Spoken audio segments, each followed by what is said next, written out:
Sejam bem-vindos a mais uma aula do Estudo Aprofundado da Doutrina Espírita. Estudo Aprofundado da Doutrina Espírita. Livro 5. Filosofia e Ciência Espíritas. Roteiro 13. Matéria. Neste roteiro, nós vamos estudar o significado científico, filosófico e espírita da matéria. Segundo a gnosiologia, ciência que trata da teoria geral do conhecimento, matéria tem um significado de forma, tudo que é relacionado à forma. Em sentido amplo, a filosofia e a ciência definem matéria como um dos princípios que constituem a realidade natural, isto é, os corpos. Estudos filosóficos específicos costumam estudar a matéria sobre 4 aspectos: sujeito, potência, extensão e força ou energia. A ciência faz análises relacionadas às leis da matéria, da massa e da densidade de campo. Importa considerar que os filósofos da antiguidade defendiam a ideia da existência de um único princípio formador de todos os tipos de matéria existentes na natureza. Tales de Mileto, filósofo considerado um dos 7 sábios da Grécia, cognominado pai da filosofia, entendia que esse elemento primordial seria a água.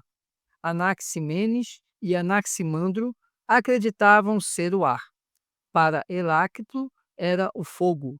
Entretanto, outro filósofo grego, Empedocles de Agrigento, admitia que não existisse apenas um elemento formador da matéria, mas 4, os 3 elementos fundamentais, ar, água e fogo, os quais deveriam ser acrescidos de mais um, terra. O que se destaca nessa linha de pensamento não é o tipo de elemento considerado primordial, água, ar, fogo e terra, mas o entendimento de que havia um princípio gerador da matéria, ensinado pelo Espiritismo como o fluido cósmico universal ou matéria cósmica primitiva. Para a gnosiologia, matéria é tudo aquilo que tem forma, ou seja, tudo aquilo que possui forma possui matéria. Já quando nós caminhamos para a ciência entende como o princípio básico dos corpos, como sendo a matéria. E a ciência também analisa a matéria sobre 4 aspectos. O aspecto primeiro seria o sujeito, o segundo, a potência, o terceiro, a extensão e o quarto, força ou energia. E na antiguidade, considerava-se que a matéria, havia uma matéria básica, que era formadora de todas as outras. E depois, esse pensamento filosófico ele foi evoluindo para 4 elementos básicos, que seria a terra, o ar, a água e o fogo. Mas o que chama a atenção é que, nas origens do pensamento filosófico, havia uma matéria fundamental, que dava origem a todas as outras, que se alinha ao que a doutrina espírita preconiza, ao que foi falado pelos espíritos a Kardec, no sentido de que existe o fluido cósmico universal, que seria a matéria essencial que dá origem a todas as outras matérias do universo. Tópico 1. Matéria e interpretações filosóficas. 1.1. Matéria como sujeito. Para a filosofia, matéria é uma potência real, que contém algo ou alguma coisa. Daí Platão e Aristóteles, filósofos gregos da antiguidade, considerarem matéria sujeito ou potência. Sujeito, porque a matéria era vista como sendo a mãe, ou geratriz, de todas as coisas que existem na natureza, exceto o ser espiritual. Seria a realidade potencial, segundo Aristóteles, já que ela acolhe em si todas as coisas sem nunca assumir forma alguma, que se assemelhe às coisas, pois é como uma cera que recebe a marca. Platão. Sendo a mãe e desprovida de forma, a matéria era também compreendida como indeterminada, ou seja, uma substância primeira, igualmente ensinada pelos filósofos estoicos como concebida pela razão divina. Neste contexto, a matéria é de natureza ou essência divina, criada por Deus, já afirmava Giordano Bruno, filósofo, escritor e frade dominicano, condenado por heresia e morto pela Inquisição Católica devido à amplitude dessa e de outras ideias. A interpretação filosófica da matéria como sujeito leva em conta a matéria como o potencial real de criação de tudo que existe. E seria sujeito justamente porque seria a mãe, a geratriz de todas as coisas.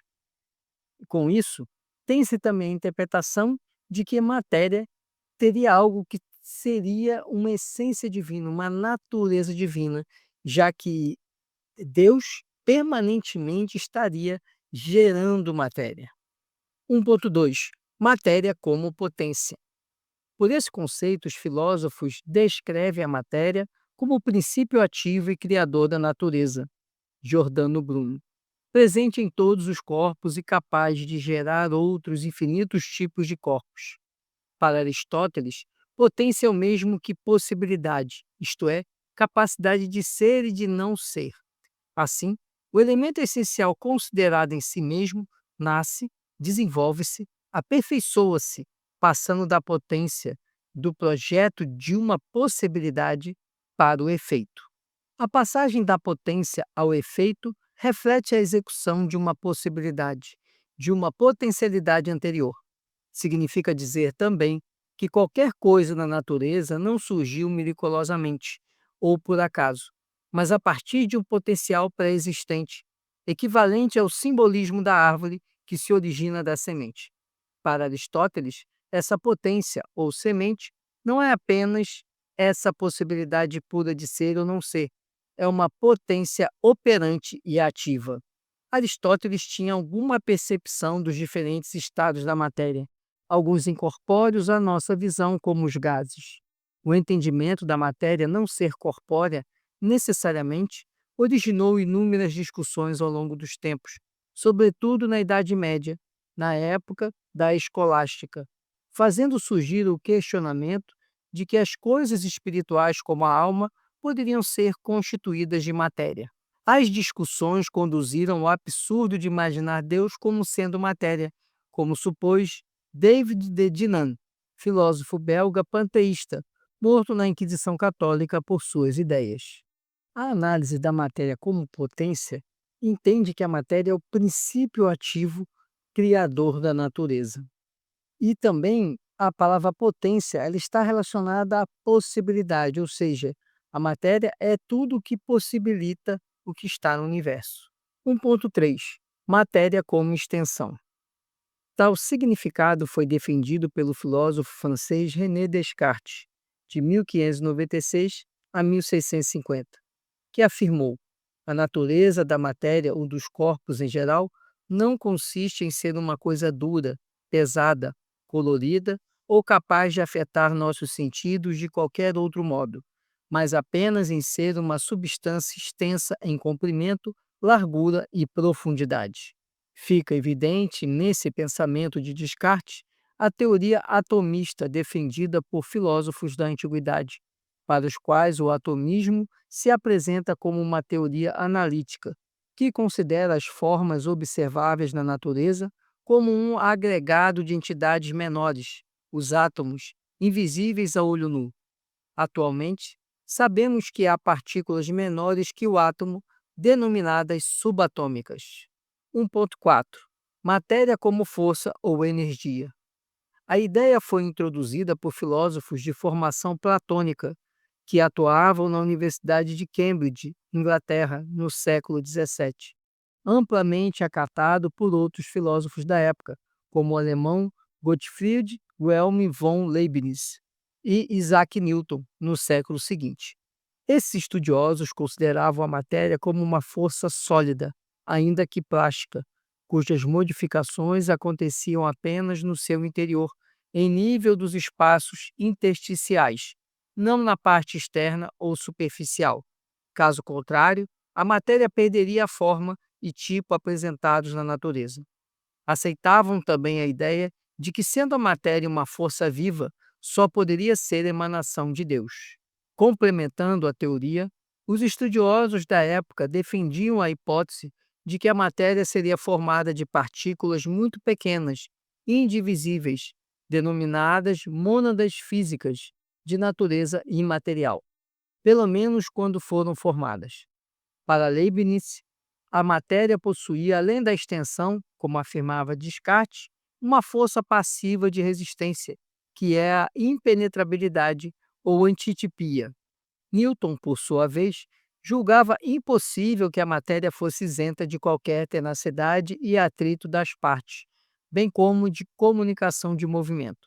Immanuel Kant, filósofo alemão, acrescentou que a matéria enche um espaço, não através de sua existência pura, mas por meio de uma força motriz particular.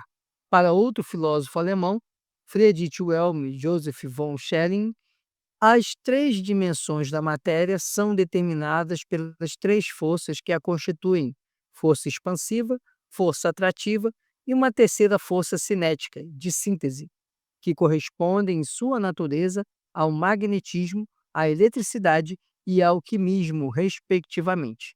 No século XX, o conceito de energia foi incorporado ao de matéria, ampliando a visão filosófica e científica do assunto, promovendo significativos debates acadêmicos.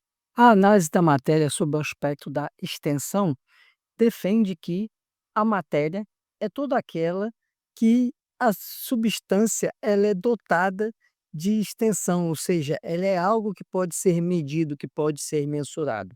Já a visão da matéria como força e energia entende que a matéria é formada por partículas pequenas, e essas partículas pequenas são dotadas de energia. Entende-se que existe a matéria ela tem uma substância, uma partícula que é a mínima possível, que seria indivisível, que originalmente se pensava no átomo, mas hoje já se sabe que existem as partículas subatômicas. Tópico 2: Matéria. Interpretações científicas. 2.1: Matéria como lei. Por esse conceito, entende-se que a matéria é uma conexão determinada por elementos sensíveis em conformidade com uma lei. Quer isto dizer que a matéria tem propriedades específicas que lhe são próprias, ainda que nem todas sejam conhecidas. As propriedades da matéria são vistas como parte integrante de um sistema organizado de leis bem ordenadas. Tal teoria teve origem nas ideias do filósofo e teólogo irlandês George Berkeley, de 1685 a 1753. Este estudioso, contudo, desenvolveu concepção radical e empírica sobre as propriedades da matéria, ao afirmar que uma substância material não pode ser conhecida em si mesma. O que se conhece, na verdade, resume-se às qualidades reveladas durante o processo perceptivo. 2.2: Matéria como massa. É a definição científica de matéria mais conhecida, muito fácil de localizar em qualquer livro de ensino de segundo grau ou na internet. Matéria é qualquer coisa que possui massa e ocupa lugar no espaço e está sujeita à inércia. A matéria é algo que existe e que entra na composição dos corpos e das substâncias. É sempre constituída de partículas elementares que possuem também massa, ou seja, os átomos têm massa, ou peso atômico, mensurável, assim como as partículas atômicas, prótons, nêutrons e elétrons, e as subpartículas, quarks e leptons, relacionadas aos prótons e nêutrons, muons e taus, ligadas aos elétrons. As descobertas da física do século XX apoiam-se principalmente nas teorias do físico alemão naturalizado americano Albert Einstein, que afirmou ser a matéria uma forma de energia, e nos estudos teóricos da física quântica. Ambas as teorias indicam que a matéria deve ser definida como energia. Energia é a capacidade de realizar trabalho. É tudo aquilo que pode modificar a matéria, sua posição, fase de agregação e natureza química. Energia pode também provocar ou anular movimentos e causar deformações. O conceito de massa é inerente ao de energia, mas entendido como massa inercial ou peso. A massa inercial indica a resistência que os corpos oferecem à tentativa de lhes alterar o movimento. O valor da massa inercial é proporcional à força de atração gravitacional de outro corpo. Assim, a massa é sempre a mesma, mas o peso varia com a gravidade. Por exemplo, o peso de um corpo é variável no espaço sideral, onde a gravidade está ausente, e em diferentes planetas, ainda que a massa desse corpo permaneça a mesma. Os célebres experimentos do cientista francês Antoine Laurent de Lavoisier enunciaram, entre outros, o princípio da conservação da matéria, que estabelece que a quantidade total de energia em um sistema isolado permanece constante. Uma consequência dessa lei é que energia não pode ser criada nem destruída. A energia pode apenas transformar-se. Nada se perde, tudo se transforma. A análise da matéria sobre o enfoque científico nos apresenta da primeira forma como a matéria relacionada a uma lei. Ou seja, matéria é tudo aquilo que trate de correlação de elementos que estão regidos por uma determinada lei científica. Essa seria a visão da matéria como lei. A segunda forma de análise é a matéria como massa, que é a mais conhecida por todos nós. A matéria como massa define que matéria é tudo aquilo que tem massa e ocupa lugar no espaço. A partir desse raciocínio, se chegou também à matéria como energia, ou seja, a matéria nada mais é do que a concentração de energia. E essa energia concentrada, ela ela faz com que a matéria seja percebida. E energia, o conceito de energia, é tudo aquilo que tem a capacidade de realizar um trabalho. 2.3. Matéria como densidade de campo. A ciência contemporânea associa os conceitos anteriores à densidade do campo, formado pela matéria, aspecto que envolve, em consequência, a ação do magnetismo. Campo em física significa uma quantidade de matéria existente em qualquer ponto do espaço. No campo, há sempre um potencial gravitacional que mantém coesas as partículas materiais. Campo é, portanto, uma grandeza física associada ao espaço onde se deduz o valor mensurável de uma carga energética. Há diversos tipos de campos materiais, como, por exemplo, as isotermas mostradas diariamente nos boletins meteorológicos, que nada mais são do que a imagem de campos de temperaturas, ou térmicos, existentes na superfície terrestre. A sua intensidade se designa como intensidade do campo. A teoria quântica de campos é a aplicação conjunta do conhecimento das partículas elementares, ou mecânica quântica, e da teoria da matéria condensada. Matéria seria igual à luz condensada, defendida pela teoria da relatividade especial de Einstein, que fez este comentário a propósito. O que impressiona os nossos sentidos como matéria, na realidade, é uma grande concentração de energia em um espaço ou campo relativamente limitado. Portanto, parece lícito equiparar a matéria a regiões espaciais nas quais o campo é extremamente forte. Neste sentido, importa destacar que as pesquisas científicas atuais caminham para a unificação do micro e do macro cósmico, através da chamada teoria de tudo, ou teoria da grande unificação, TG1, que visa resumir em um único conjunto de equações a origem e a natureza do cosmos, assim como as forças contidas nele.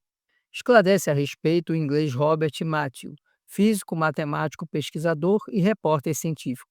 Essa união consiste em provar na prática o que os cálculos já revelam: a existência de uma matéria primordial encontrada tanto no universo quanto no átomo. Para a ciência, há três estados de agregação da matéria, que variam conforme a temperatura e a pressão sobre um corpo.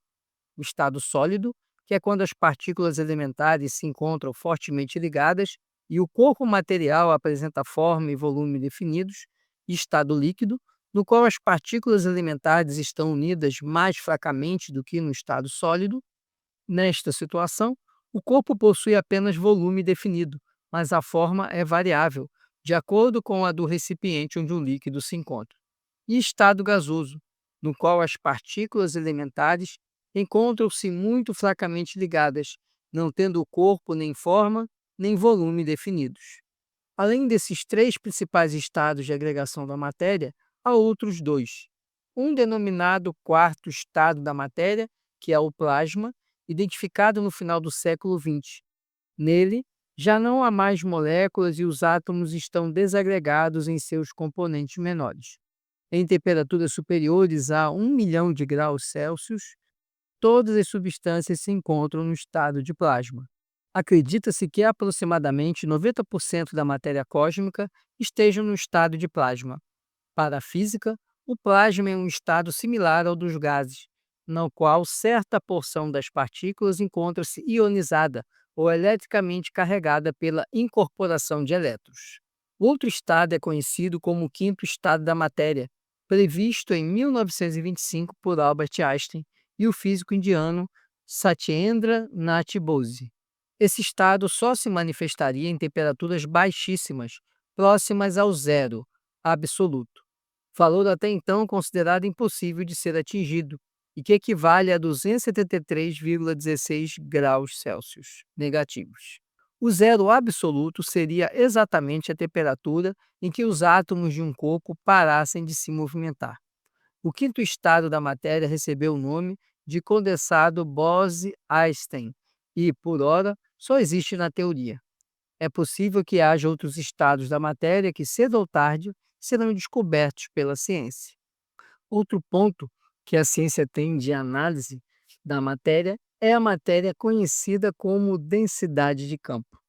Campo é considerado como uma quantidade de matéria em determinado espaço. Isso seria campo.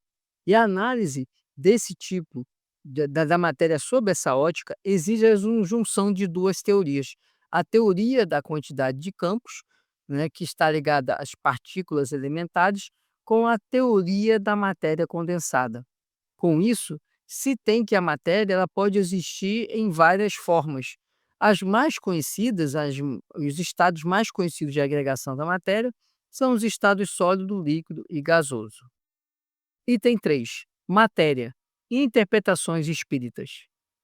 O entendimento espírita sobre matéria e formação dos corpos ou cosmologia não difere do divulgado pela ciência. Contudo, por considerar a sobrevivência do espírito e o mundo espiritual, apresenta algumas informações que ainda não foram cogitadas, ou, quando muito, apenas delineadas pelos cientistas. A doutrina espírita apresenta os seguintes conceitos relativos à matéria. Primeiro, há dois elementos gerais no universo: espírito e matéria. A matéria tem origem no fluido universal, ou matéria cósmica primitiva, que funciona como elemento de atuação do espírito, ou elemento intermediário entre a matéria propriamente dita e o espírito. O Livro dos Espíritos, questão 27, e a Gênese, capítulo 6, itens 5, 17 e 18. Os diferentes tipos de matéria têm origem neste elemento primordial, o fluido cósmico universal. O fluido cósmico universal é, como já foi demonstrado, a matéria elementar primitiva, cujas modificações e transformações constituem a inumerável variedade dos corpos da natureza. Como princípio elementar do universo, ele assume dois estados distintos: o de eterização ou imponderabilidade, que se pode considerar o estado normal primitivo, e o de materialização ou de ponderabilidade, que é, de certo modo, consecutivo ao primeiro. O ponto intermediário é o da transformação do fluido em matéria tangível. Mas, ainda aí, não há transição brusca, visto que se podem considerar os nossos fluidos imponderáveis como o termo médio entre os dois estados. 3. As diversas propriedades da matéria são modificações que as moléculas elementares sofrem por efeito da sua união em certas circunstâncias. 4. A matéria primitiva, fluido cósmico universal, é passível de sofrer todo tipo de transformação e adquirir todas as diferentes propriedades. Daí afirmarem os espíritos da codificação, isso é o que se deve entender quando dizemos que tudo está em tudo, afirmação constatada pela ciência por meio da teoria de tudo. 5. A matéria é um feixe de energia coagulada ou condensada, como afirma o espírito André Luiz. A matéria, congregando milhões de vidas embrionárias, é também a condensação da energia, atendendo aos imperativos do eu que lhe preside a destinação. A matéria, quanto mais estudada, mais se revela qual feixe de forças em temporária associação. Temo-no, o homem, por viajante do cosmo, respirando no vastíssimo império de ondas que se comportam como massa ou vice-versa. Perante tais considerações, Emmanuel pondera: as noções modernas da física aproximam-se cada vez mais do conhecimento das leis universais, em cujo ápice repousa a diretriz divina que governa todos os mundos. Os sistemas antigos envelheceram, as concepções de ontem deram lugar a novas deduções. Estudos recentes da matéria vos fazem conhecer que os seus elementos se dissociam pela análise que o átomo não é indivisível, que toda expressão material pode ser convertida em força e que toda energia volta ao reservatório do éter universal. Com o tempo, as fórmulas acadêmicas se renovarão em outros conceitos da realidade transcendente, e os físicos da Terra não poderão dispensar Deus nas suas ilações, reintegrando a natureza na sua posição de campo passivo, onde a inteligência divina se manifesta. Sobre a concepção espírita, matéria, ela tem origem em relação a uma partícula que é básica, que é a origem de tudo, que é o fluido cósmico universal. O fluido cósmico universal é uma emanação divina, e esse fluido cósmico universal, ele dá origem à matéria. Portanto, toda a matéria teria uma origem, que seria esse fluido cósmico universal. Outro ponto interessante é que todas as propriedades da matéria seriam inerentes ao fluido cósmico universal, ou seja, quanto mais você desmembrar na matéria, mais você vai se aproximar ao fluido cósmico universal. Outro ponto importante é que o fluido cósmico universal dá origem a todo tipo de matéria e que a matéria também é energia condensada. Esse fluido cósmico universal, por ser emanação divina, portanto, ele seria uma forma de energia. E essa energia, ela permeia todas as matérias. E como a matéria tem essa fonte básica, toda a matéria pode ser desmembrada, pode ser transformada e se chegar ao fluido cósmico universal. Era isso que nós tínhamos para esse nosso estudo. Peço que você curta, comente e compartilhe. Ajude esse conteúdo a chegar a mais pessoas. E se ficou com alguma dúvida, deixe aqui nos comentários que nós vamos responder. Muito obrigado por sua atenção. Fique com Deus, muita paz e muita luz.